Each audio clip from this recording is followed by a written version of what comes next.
ब्राह्मणत्व की प्राप्ति। वार्ता जारी रखते हुए शतानंद जी ने कहा, हे रामचंद्र, देवताओं के चले जाने के बाद विश्वामित्र ब्राह्मणत्व प्राप्त करने के लिए पूर्व दिशा में जाकर पुनः कठोर तपस्या करने लगे। बिना अन्न जल ग्रहण किए वर्षों तक तपस्या करते करते उनकी देह सूख कर कांटा बन गई। इस तपस्या को भंग करने के लिए नाना प्रकार के विघ्न उपस्थित हुए, किंतु उन्होंने उन सबका निवारण किया और वह भी बिना क्रोध किए। तपस्या की अवधि समाप्त होने पर जब वे अन्न ग्रहण करने के लिए बैठे, ज्यों ही प्रथम ग्रास उठाया भी न था कि ब्राह्मण भिक्षुक के रूप में आकर इंद्र ने भोजन की याचना की। विश्वामित्र ने अपना भोजन उस याचक को दे दिया और स्वयं निराहार रह गए।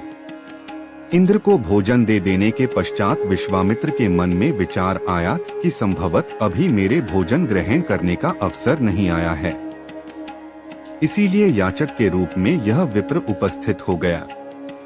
मुझे अभी और तपस्या करना चाहिए। अतएव वे मौनव्रत धारण कर फिर से दीर्घकालीन तपस्या में लीन हो गए।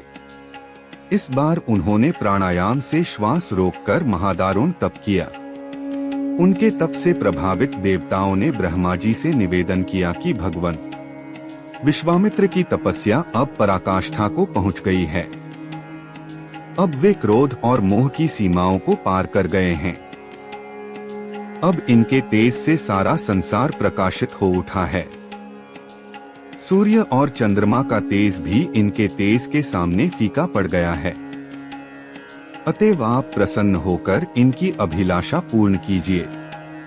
देवताओं के इन वचनों को सुनकर ब्रह्मा जी उनसे देवताओं को साथ लेकर विश्वामित्र जी के पास पहुँचे और बोले कि, हे विश्वामित्र, निःसंदेह तुम्हारी तपस्या प्रशंसनीय है।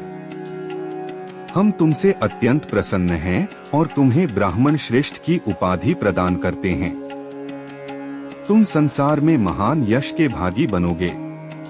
ब्रह्मा जी से यह वरदान पाकर विश्वामित्र ने कहा कि हे भगवान, जब आपने मुझे यह वरदान दिया है तो मुझे ओंकार, षटकार तथा चारों वेदों का ज्ञान भी प्रदान करें। प्रभो, अपनी तपस्या को मैं तभी सफल समझूंगा जब वशिष्ठ जी मुझे ब्राह्मण और ब्रह्मर्षि स्वीकार करेंगे। विश्वामित्र की बात सुनकर समस्त देवताओं ने वशिष्ठ जी के पास जाकर उन्हें सारा वृत्तांत सुनाया। उनकी तपस्या की कथा सुनकर वशिष्ठ जी स्वयं विश्वामित्र के पास पहुँचे और उन्हें अपने हृदय से लगाकर बोले कि विश्वामित्र जी, आप वास्तव में ब्रह्मर्षि हैं। मैं आज से आपको ब्राह्मण स्वीकार करता हूँ। हे रघुनंदन, इतनी कठोर तपस्याओं एवं भारी संघर्ष के पश्चात विश्वामित्र जी ने यह महान पद प्राप्त किया है। ये बड़े विद्वान, धर्मात्मा, तेजस्वी एवं तपस्वी हैं। राजा जनक भी शतानंद द्वारा वर्णित विश्वामित्र जी की कथा सुन रहे थे। वे बोले, हे कौशिक, मैं आपको और इन राजकुमारों को मिथिला में पाकर कृतार्थ हो गया हूँ। अब अधिक समय व्यतीत हो चला है। भगवान भास्कर अस्ताचल की ओर जा रहे हैं। संध्या उपासना का समय हो गया है, इसलिए मुझे आज्ञा दीजिए। प्रातःकाल पुनः आपके दर्शन के लिए आऊंगा। इस प्रकार मुनि से आज्ञा ले राजा जनक अपने मंत्रियों सहित विदा है। विश्वामित्र जी भी दोनों राजकुमारों के साथ अपने निश्चित स्थान के लिए चल पड़े।